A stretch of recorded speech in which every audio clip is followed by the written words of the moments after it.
Hey guys, I'm Nick, aka the one and only Nick's Games. Today I'm going to be teaching you guys how to choose the perfect YouTube network for your channel. Now, full disclosure, I do own a YouTube network, Dropback TV, you can check it out down below. But that's the last time I'm going to mention it until the end of the video. Why? Because this isn't a video about Dropback TV. Personally, I think it's the best YouTube network, but that's a decision that I want this video to allow you to make on your own. Meaning, I'm going to give you some things that you need to look for in all YouTube networks so you can make an educated decision. I'm not going to mention any other YouTube networks specifically other than Dropback TV, and again, last time I'll mention it until the end of the video. So let's go ahead and jump on into this. First off, choosing a YouTube network is pretty hard these days. There are tons and tons of different YouTube networks, and one of the main things I would recommend looking at when choosing a YouTube network is, well, simple. Lock-ins. How long do they lock you in to their contract? How long? Because some YouTube networks do it for 2 years. They lock you in for 2 years. One of the biggest networks out there does that. Other networks don't lock you in at all. Some of the biggest networks out there do that. So figure out which one you want. You want my advice? Pick the one with no lock-in. Why? Because if you are locked into a contract, you cannot leave. I was locked into a contract for 2 years, and I was stuck there for 2 years, even though I was getting better offers, more rev share, more all of those things, and I couldn't leave because I was locked into a contract. And I would recommend don't get yourself in that position. If you're going to be locked into a contract, don't make it longer than a year. 2 years is a long time. Many channels come and die in 2 years. So make sure you choose a YouTube network that has a lower lock-in, if not, no lock-in, which I believe is what you should have if you choose a YouTube network. So nevertheless, look at the lock-in, make sure it's good to go, and then you're good to go to move forward on to the next thing you need to look at.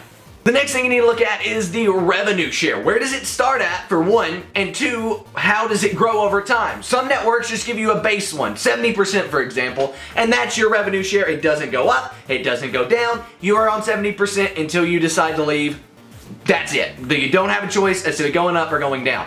Other networks have growing patterns and growth, if you will, of your rev share, and that means, once you hit certain milestones, 5,000 subscribers, for example, your revenue share goes up to 70%, 10,000, 80%, 100,000, 90%, things like that, right? It goes up over time rather than just being locked at one revenue share. So this means as your channel grows and you're getting more views, you can then up your revenue share, and in some cases almost, increase your revenue by 10%, which is quite a bit, especially if you're making, money off of 25 million views a month or something. If you go from an 80% to a 90% revenue share, you're talking about a very big increase on 25 million views a month. Now instead of getting paid for, what is that? 20% or 80% of the views you get, you're getting paid for 90%. That's a big, big, big, big deal. So make sure you choose a revenue share with a YouTube network that's either a high revenue share from the start, 80, 90% at least, or one that's a lower revenue share, right? Starting, even 60, 70%,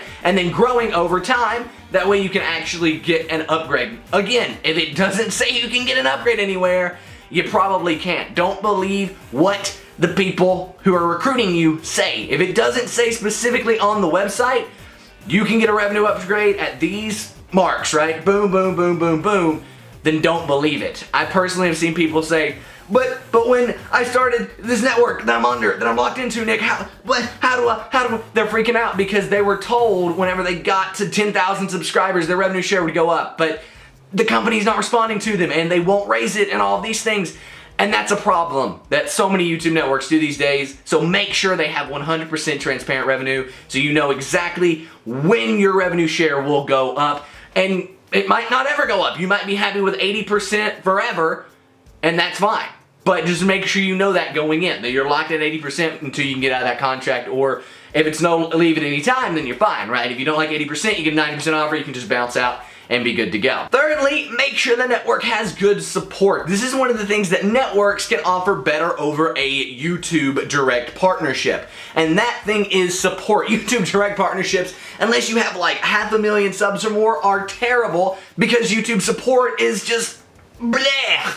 Like if you try to contact them, they give you the ring around, they put you through tons of hoops, and they're like, hey, hold for this person, then you get to that person, like, oh, well, I'm not the guy for that, hold for this person. It is terrible. YouTube networks, however, usually will have a support ticket system, or an email, or sometimes even a live chat that you can contact them through and be able to get help within 24 hours. Some, though, do make you wait up to a week, so see what they say, and I would recommend testing their support before you join the network, meaning send them an email saying, hey, here's a few questions I have about your network, and see how long they reply. It doesn't even matter if you already know the answer to the questions. Shoot them a quick email with 1 or 2 questions and see how long it takes them to reply, because that will give you an idea of how long it's going to take for them to reply when you are a partner. For example, some networks may say they have 24-hour response times within 24 hours or 48 hours, and then guess what? You email them and it takes them a week to reply. It's like, no, you don't. You say you do, but you don't. Other networks might say they have 24 hours, and then, response times in 24 hours, and then you contact them, and guess what? You get a reply within 10 minutes, you know? Woohoo! Good for that network, right?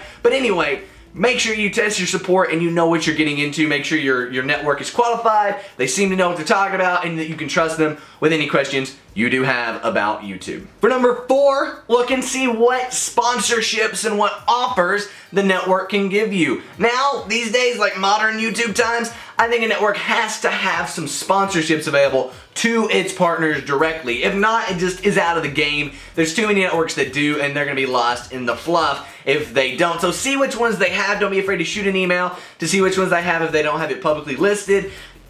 Reach out and figure it out and see which ones they have available for their partners. That way you will know when you join the network if you're going to be able to get some sponsorships from your network, and if they're actively working on getting more, because many will set them up and be like, okay, we're good, we're going to walk away.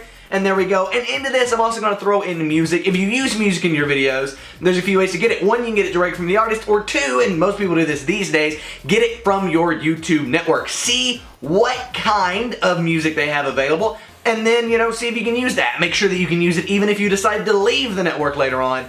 Make sure you're still available and okay to use that music, because a lot of networks will say you can use it as long as you're partnered with us. When you leave, you can't use it anymore, so you got to delete those videos. So make sure that you can use it after you leave and all that stuff. So that's a very important thing, that they have a good and filled out music library that you can use for as long as you want, even after you leave the network. Number 5, and the last thing here, is the dashboard support. How good is their dashboard? Every network on YouTube now, as far as I know, is required to have a dashboard for their partners. A place where their partners can go and look at things and see stuff and do all that stuff, and kind of get more information, maybe more in-depth analytics, get help and tutorials and all those things from their network.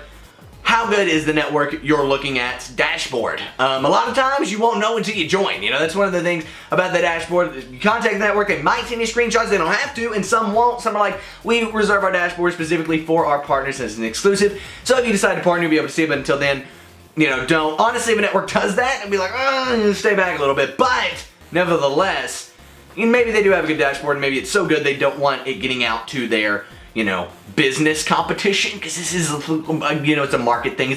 They don't want anybody to know about it unless they're partnered with them. I can kind of get that, but other than that, make sure you know the dashboard's good. Make sure they claim to at least have a good dashboard, because if they don't, that's gonna be kind of bad. And on that same token, make sure they're also fully transparent with everything, and they show you everything in the YouTube Analytics tab on YouTube directly. A lot of networks will say, no, you can't see your earnings on YouTube and things like that until we tell you your earnings on YouTube, and that's just shady business. So make sure that you can actually see all of your earnings, and they have full transparency of the YouTube Analytics tab before you join. But other than that, I hope you enjoyed this video. Again, check out Dropback TV. No requirements, nothing like that. No matter how big or small your channel is, we will take you and bring you in and then help you gain as you grow by, offering you transparent revenue share upgrades that you can see literally at dropback.tv/apply, which is linked down below. So anyway, guys, hope you enjoyed this video. If you did, please give it a thumbs up. Good luck choosing an awesome YouTube network. And again, check out Dropback TV. I personally trust it with my channel because I own it and I love it and it's amazing. We just passed 10,000 partners, so go check it out. Anyway, thank you so much for coming by. I am Nick's Games, and again, peace. See you guys next time.